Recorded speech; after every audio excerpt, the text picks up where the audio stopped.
Okay guys, in today's video, we're going to show you how to make a action movie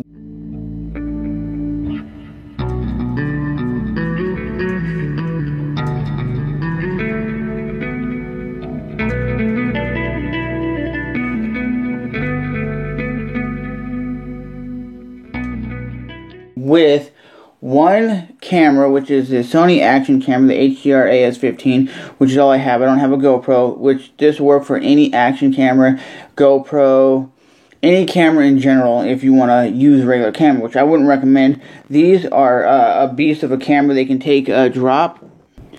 And all you're going to need is a hard shell case, like a waterproof case. And the reason why I recommend this, if it does fall, it can take some impact. Because if you just drop it and it's from your camera, the camera will more than likely break. I think my neighbors right over there got a sheep in their yard. If that's the case, that's crazy. They have a sheep in a neighborhood in a city. What you need is, you need your action camera, you need a suction cup mount like this. And all you're going to do is screw the suction cup on to the camera. And one of these are like 30 bucks at Best Buy, and I do have a link in the description box where you can buy it. I think it works for GoPro as well. It's made out of metal. I've never had the suction cup fall off the vehicle. Never had it fall, never had it drop or anything like that. And the reason why I like this over a traditional just one that just has a little spot where you can't really move it. You can move this and angle the camera itself to different angles to where you need it if you want it to be, because it does a 360 swivel head. So like I said guys, you have the 360 degree swivel head, and this can be mounted anywhere on the back of your car, the side of your car, to get some really cool compelling shots. I did put like a little video together that I have already uploaded to my other YouTube channel that I'll show you some clips of. So let's say for an example you wanted a shot of the side of the car. What you're going to do with this suction cup is you're going to clamp it on to the side of the car like this. Hold down the button, hold the lever, then tighten this up to where you want. And this, like I said, does 360 degrees. So you'd go like from the side, like so, and you tighten it up. And what I would recommend as a first-time person who's never done this, to basically ride around your neighborhood very slow, maybe around 15 to 20 miles an hour, and make sure it doesn't fall off. So here's what it'll look like being mounted to the back of my windshield. It looks pretty cool. Give you that like cinematic GoPro action style video. And you have a front angle, a side angle. It's going to be pretty cool. And that is just two angles, and you can see it makes a very cool, compelling video with just two angles using one camera.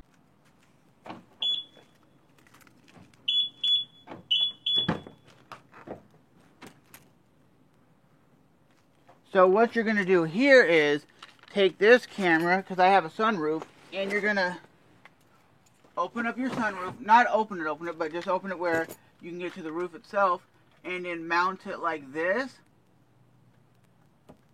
And then turn the camera where it'd be facing the front of your car, so you get like the in the cabin look. And I freaking really love the in the cabin look, because it can show you driving and show you doing some certain things. And I think you guys would definitely enjoy using a Sony action camera. And one thing you want to do when you get one of these cameras is, even if it's a GoPro, use the mobile app so you can see what you're recording. So you can stop it and pause it, or not pause it, but stop recording and then record when you need to. So if you're going around a big ass turn and you want to record, you hit the record button, because you get a live view, and it's going to definitely show you what you're recording. And I like to actually put my phone on a cell phone mount right there, so you can see the live view of the camera. And the only difference is when you do it with the Sony action camera. So what you're going to need to do is understand video editing, so you can re-switch the video from being upside down to regular, which is very simple to do. But I'll definitely say, if you don't know how to edit you're not going to really be able to make a video. You can't just take a bunch of clips and throw them together. You have to be able to edit clips out and edit certain things to make the action video pop. And showing how to do it is very simple. Like I said, I'm going to show you right now the actual video that I did. It was about a minute long. I put it up on my Instagram. And you can add some cool music to it. You can do whatever you want with it. It's just the story comes down into the editing itself. It doesn't come down to just the film techniques. So basically, you're just gonna film your car driving down the street with the Sony action camera attached to it. And yes, you're gonna get a lot of people to stare at you because they're not used to you driving or seeing a car with a camera strapped to it.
So make sure when you have your camera, it's not obtrusive or it's not in your way. And yes, the cops could stop you and say, what are you doing? What's on your windshield? And they could tell you to take it off. Like I said, very, very simple. Just went around the block. And just with those 2 shots, you can make something that is kind of a cool video. The reason why sometimes you want a picture of like the side of your car, like the tire and stuff, because it gives you that cinematic look like you see in like an action movie or something like GoPro does in their GoPro YouTube channel. But that's pretty much my tips on what you can do with one camera. Is it better to have like 2 action cameras, like 1 GoPro and like 2 GoPros? Like you can have one on like the hood of your car and one inside, so you're getting some cool shots of you driving as well. Like I said, you can put this on your dashboard, on your window in your car, and have it point at you, where the camera itself is pointing literally at you, so you're getting some driving footage.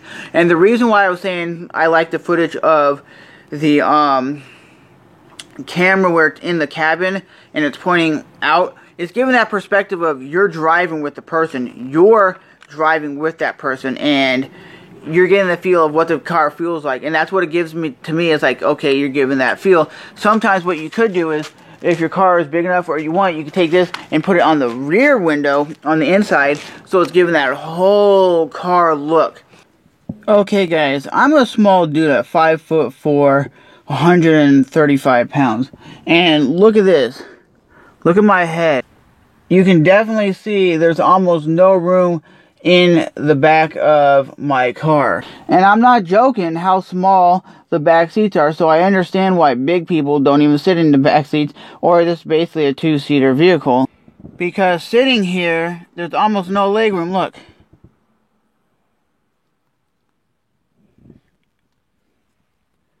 So what I recommend, which I think Toyota should have done, is made the trunk smaller so you can fit more people in the car. And I see what Toyota did. They put little cup holders here for the back seat, which for more comfort. I mean, is the back seat, like, can I literally sit in the back seat if I had a small person in front of me or a small driver? Yeah, I could easily sit in the back seat and be a little bit comfortable, because right now I could lounge out a little bit, because as you can see, I do have a little bit of room to lounge out, at least for my short self. But like I was saying, they put these cup holders here to try to make it okay for people to be in the back seat. But I am definitely still thinking that they made this trunk space a little too big for a car this small. I guess they wanted to give the driver of this car more of a bigger trunk and less back room. Literally, I think it's a two-seater car, literally.